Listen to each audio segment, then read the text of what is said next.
दिल थाम के बैठिएगा, क्योंकि आज का वीडियो आपके ट्रस्ट के साथ खिलवाड़ करेगा।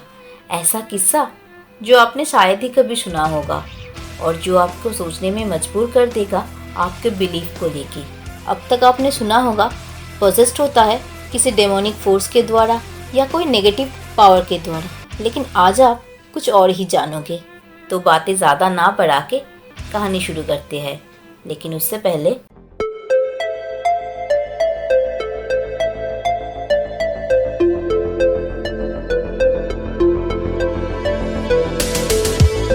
आज मैं ऐसी एक मूवी को डिकोड करने जा रही हूँ जिसका नाम है स्टिग्माटा, जो 1999 में रिलीज हुई थी।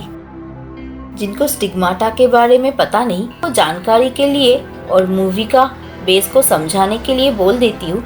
स्टिग्माटा का मीनिंग है कलंक। इन क्रिश्चियनिटी जीसस क्राइस्ट के शरीर में क्रूसिफिकेशन की वजह से हुई घाव को ये डिनोट करता है। केस स्टडी के हिसाब से स्टिग्मेटिक वुंड्स इन्फेक्टेड नहीं होता है और ये वुंड परमानेंट भी होता है, मतलब कि ये घाव परमानेंटली उनके शरीर में रह जाता है। खैर, मूवी में आते हैं। कहानी का शुरुआत होता है बेलो क्विंटो नाम की एक ब्राजीलियन विलेज में एक अद्भुत घटना को लेके। गांव के एक चर्च में फादर पाउलो नाम के किसी पादरी के फ्यूनरल के टाइम मदर मेरी के मार्बल स्टैचू के आंख से अचानक खून निकलती है। और गौर करने वाली बात यह है कि फादर पाउलो भी स्टिग्मेटिक थे और इस केस की तहकीकात करने की जिम्मेदारी आती है फादर एंड्रयू के ऊपर, जो एक्चुअली पहले एक साइंटिस्ट थे। जब एंड्रयू एविडेंस कलेक्ट कर रहे थे, तब मरे फादर पाउलो की रोजारी मतलब जपमाला एक लड़का चुरा लेता है और मार्केट में किसी औरत को बेच देते हैं। खैर, इन्वेस्टिगेशन का रिपोर्ट एंड्रयू वेटिकन सिटी में जमा करता है, जिसके मुताबिक मदर मेरी के आंसू फेक नहीं थे। जैसे इंसान के शरीर से खून निकलते टाइम हल्का गर्म होता है, मेरी के आंसू भी वैसे ही थे। सिर्फ यही नहीं, प्योर स्टोन से बनी हुई ये मूर्ति से छेड़खानी कर भी नहीं जा सकता। अभी सीन ट्रांसफर हो जाता है पीटर्सबर्ग की एक लड़की फ्रैंकी पेज की तरफ, जो अचानक नहाने के दौरान फील करती है कि कुछ अनसीन फोर्स उसे मार रही है और उसकी हाथ में ठीक वैसे ही घाव ऑटोमेटिकली क्रिएट हो जाता है, as same as stigmata. Doctor treatment के दौरान घाव की एक्चुअल कॉज डिटरमाइन करता है कि फ्रैंकी खुद अपने मेंटल इलनेस के चलते ऐसे खुद को घाव दिया है। हैरान कर देने वाली बात यह है, उस घाव से फ्रैंकी को कुछ भी महसूस नहीं हो रहा था। इसके बाद उसे किसी बच्चे को अपनी गोद से गाड़ी के सामने गिरा देने की विजन आती है।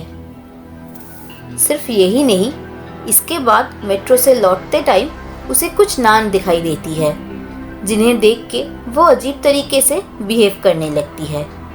उनके हाथ से क्रॉस को लेके फेंक देती है। ठीक इसके बाद ट्रेन में लाइट फ्लैश करने लगता है और फ्रैंकी के ऊपर कोई अनसीन फोर्स मानो कोहरे बरसाने लगती है। फ्रैंकी को फिर से हॉस्पिटल में जाना पड़ता है और डॉक्टर उसे एपिलेप्सी बीमारी का शिकार सस्पेक्ट करते हैं।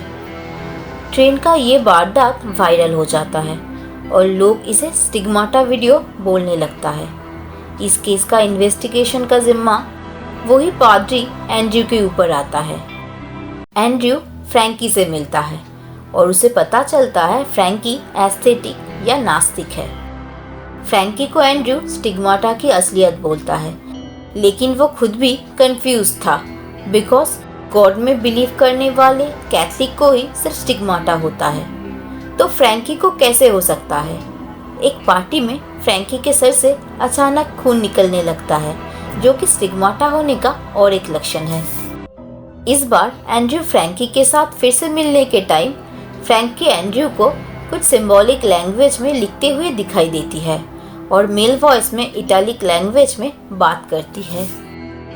एंड्रयू को समझ में आ गया था फ्रैंकी बेसिकली किसी सोल के द्वारा पोजेस्ड हो चुकी है, एंड वो सिंबॉलिक लैंग्वेज को देख के एंड्रयू को शक होता है कि वो लैंग्वेज अरामिक है, जिसमें गॉस्पेल लिखी गई है। जिनको गॉस्पेल के बारे में पता नहीं, उनके लिए बोल देती हूँ, गॉस्पेल एक ग्रीक वर्ड है जिसका मतलब है गुड न्यूज़। एक्चुअली गॉड का मैसेज जीसस जो दे गए थे वही लिखी गई है गॉस्पेल्स में। यहाँ आपको कंफ्यूजन हो सकता है बाइबल एंड गॉस्पेल को लेके। एक्चुअली बाइबल बहुत वास्ट है और 1600 साल से वो अपडेट होता रहा है वर्टिकन सिटी के द्वारा, लेकिन गॉस्पेल में एक्चुअल जीसस के मैसेज है जो बहुत सारे पार्टों में है और वो अरामिक लैंग्वेज में लिखी गई है। कुछ ही गिने चुने क्रिश्चियन पादरी है जिसे इस सिंबॉलिक लैंग्वेज का मीनिंग पता है। खैर, फ्रैंकी के द्वारा लिखी गई सिंबॉलिक मैसेज का फोटो लेके एंड्रयू कोई डेलमोनिको नाम की पादरी को भेजते हैं जिसे ये लैंग्वेज का मीनिंग पता है। डेलमोनिको रिवील करता है फोटो में दिखाई जाने वाली वो लैंग्वेज गॉस्पेल का वो पार्ट है जो कुछ साल पहले डेलमोनिको और 2 पादरी ट्रांसलेट कर रहे थे, लेकिन ट्रांसलेशन का काम रुकवा दिया गया था क्योंकि वो मैसेज मॉडर्न क्रिश्चियन बिलीफ को गलत साबित कर सकता है। तब से उस गॉस्पेल को गायब कर दिया गया है। फोटो की नेगेटिव को लेकर तहकीकात करने के टाइम एंड्रयू को मिरर के तस्वीर में किसी का परछाई मिलता है, लेकिन मुलाकात के दौरान एंड्रयू और फ्रैंकी के अलावा घर पे और कोई नहीं था। नेक्स्ट सीन में दिखाई देती है डेलमोनिको गॉस्पेल के बारे में वर्टिकन सिटी के एक सीनियर पादरी को खबर देता है और वो फ्रैंकी के एग्जॉर्सिज्म करवाने का डिसीजन लेता है। उधर गॉस्पेल का उस पार्ट की तहकीकात को आगे बढ़ाने के लिए एंड्रयू डेलमोनिको के साथी पेट्रासेली से मिलता है जो कि उसी गॉस्पेल की ट्रांसलेशन के टीम का एक पार्ट था और सस्पेंस यहाँ रिवील होता है। एक्चुअली फ्रैंकी जो वॉल पे लिख रहा था वो गॉस्पेल का एक पार्ट था जो जेरूसलम में उनकी टीम डिस्कवर किया था। उसमें जो कुछ भी लिखा था उसका मीनिंग है कि गॉड कोई भी चर्च में नहीं रहते हैं, वो रहते हैं इंसान के अंदर।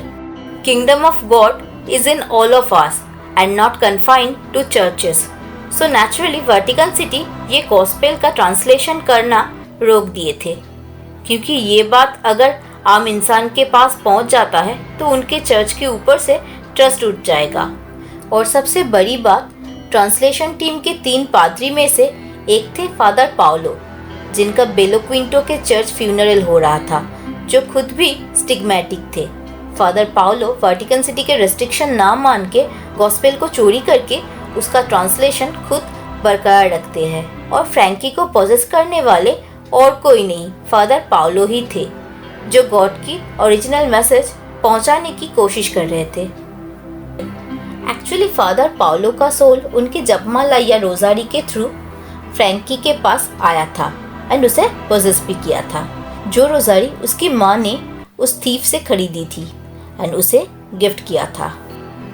ये सुन के एंड्रयू फ्रैंकी के पास पहुंचते हैं जहाँ वेटिकन सिटी के वो पादरी फ्रैंकी के ऊपर एग्जॉर्सिज्म कर रहे थे। पाउलो के सोल को शांत करवाने के लिए एंड्रयू खुद उनके मैसेज को आम इंसानों के पास पहुंचाने की जिम्मेदारी लेता है। ये सुन के पाउलो फ्रैंकी के शरीर को छोड़ देता है। कुछ दिन बाद फादर एंड्रयू फिर से बेलो क्विंटो जाते हैं और उसे उस गॉस्पेल का ओरिजिनल कॉपी मिलता है। लेकिन कहानी इधर ही ख़त्म नहीं होता है। मूवी के लास्ट सीन में एक सीन दिखाई जाती है जहां गॉस्पेल ऑफ थॉमस की डिस्कवरी के बारे में बोला गया था जो 1945 में इजिप्ट में पाया गया था और एक्चुअल में वेटिकन सिटी इस रिकॉग्नाइज करने को इनकार किया था। इस मूवी को नेचुरली बहुत सारे क्रिटिसिज्म का सामना करना पड़ा।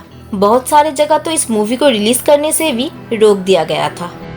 इंसानों की बिलीफ को लेकर खिलवाड़ करने का डेयरिंग दिखाने के लिए इस मूवी के क्रिएटर्स को बहुत कुछ झेलना पड़ा था। लेकिन आपको क्या लगता है? ये मूवी एक सच को सामने लाता है।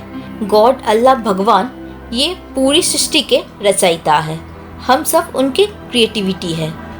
तो लॉजिकली सोच के देखो, उनसे रूबरू होने का सबसे ज़्यादा पॉसिबिलिटी कहाँ होगा? मंदिर, मस्जिद, चर्च के 4 दीवारों के अंदर या उनकी सृष्टि के अंदर?